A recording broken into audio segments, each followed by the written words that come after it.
ಏನಪ್ಪಾ ಎಲ್ಲ ಕೆಲಸ ಬರೋಬ್ಬರ ನಡೆದಲ್ಲ? ನಮಸ್ಕಾರ ರೀ ಸರ್. ಓ ಬಂದೇನಪ್ಪ? ಚೆನ್ನಾಗಿದ್ದೀರಾ?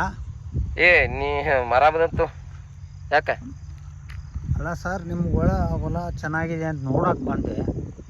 ಏ ನಾನು ಚಲೋ ಅದೀನಿ, ನನ್ನ ಹೊಲಾನು ಚಲೋ ಐತಿ. ನೀ ಇಲ್ಲಿ ಯಾಕೆ ಬಂದು ಏನು ಕೆಲಸ? ಅಲೋ ನೀನ ಬೆಂಗಳೂರಿಗೆ ಹತ್ತಿ ನೀ ಮನುಷ್ಯನಲ್ಲಿ ಬಿಡುವ ಮಾರಯ್ಯ. ಸರ್ ಒಂದು ಮಾತಾಡಲ್ಲ? ಹೇಳಪ್ಪ. ನಾನು ಇಲ್ಲೇ ಹುಬ್ಳಿ ಅವನು. ಸುಮ್ಮನೆ ನಮ್ಮ ಕಜಿನ್ಸ್ ಇದ್ದಾರೆ, ಬಂದಿದ್ದೀನಿ. ಆಮೇಲೆ ಹಿಂಗೆ ಮೊನ್ನೆ ನಿಮ್ಮ ಫ್ರೆಂಡ್ ಭೇಟಿ ಆದ್ರಲ್ಲ, ಅವರು ಹೊಲ ಇದೆ ಚೆನ್ನಾಗಿದೆ ನೋಡ್ಕೊಂಡು ಬಾರಪ್ಪ ಅಂತ. ನೋಡಿದಿ? ಇದೆ ನೋಡಪ್ಪ ಹೊಲ, ನೋಡಿದಿ? ಚೆನ್ನಾಗಿದೆ. ಕನ್ನಡದ ಬಿಡಿ ಅಣ್ಣ. ಮೊನ್ನೆ ಮುಂಬೈಗೆ ಹೋಗಿದ್ರಂತಲ್ಲ ನೀವು? ಇವನು ಅದು ಗೊತ್ತಾತು ನಿನಗೆ? ಯಾವ ಹೇಳಿದವ? ನಿಮ್ಮ ಫ್ರೆಂಡ್ ಇದಾರಣ್ಣ, ಅವ್ರು ಹೇಳಿದ್ರು ನನ್ನ ಆಟೋನೇ ತಗೊಂಡು ತಿರ್ಗಾಡ್ತಾರೆ. ಯಾವ ಫ್ರೆಂಡ್? ಪ್ರಮೋದ? ಎಸ್ ಸರ್, ಅವ್ರು ಹೇಳಿದ್ರು. ಅವನು ಬಾಯಾಗ ಮಾತು ನಿಲ್ಲಂಗಿಲ್ಲ ಬಿಡ ಮಾರ್ರೆ, ಹೋಗ. ಅವ್ರು ಹೇಳಿದ್ರು, ಇಲ್ಲ ನಿಮ್ಮ ಫ್ರೆಂಡ್ ಇವ್ರು ಇದಾರಲ್ಲ ಸಂಗೂರ್ ಸರ್ ಅಂತ, ಅವರು ಮುಂಬೈಗೆ ಹೋಗಿದ್ದಾರೆ.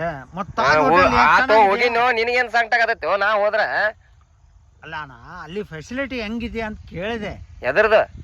ಅಲ್ಲ, ತಾಜ್ ಹೋಟೆಲ್ಗೆ ನಮ್ಮ ಹೋಟ್ಲ್ಗೆ ಏನು ಫೆಸಿಲಿಟಿ ಚೆನ್ನಾಗಿದೆಯಾ ಅಂತ ಕೇಳಿದೆ. ನಿನ್ನ ಕನ್ನಡದಾಗ ಹೇಳು, ಇಂಗ್ಲೀಷ್ದಾಗ ಹೇಳು ಅದ್ರ ಬಗ್ಗೆ. ಸರ್, ಇಂಗ್ಲೀಷ್ನಲ್ಲಿ ಹೇಳಿ, ಕನ್ನಡ ಹೇಳಿ. ನನಗೆ I don't know English, only for Kannada ಆದರೆ ಒಳ್ಳೇದು. ಐ ಡೋಂಟ್ ನೋ ಅಲ್ಲಿ ಹೆಂಗೆ ಓಡಿಸ್ತಾನೆ ನೋಡ್ಕೊಂತೀರ. ಇಂಗ್ಲೀಷ್ದಾಗ ಹೇಳ್ತಾನೆ ಕೇಳಿ, ತಾಜ್ ಹೋಟೆಲ್ ಹೆಂಗಿತ್ತ ನನಗೆ ಹೇಳ. I and my missus went to Taj Hotel. It was so nice. The food that you ate, you will not get it in your Deepa Hotel or Sangam Hotel. Get lost.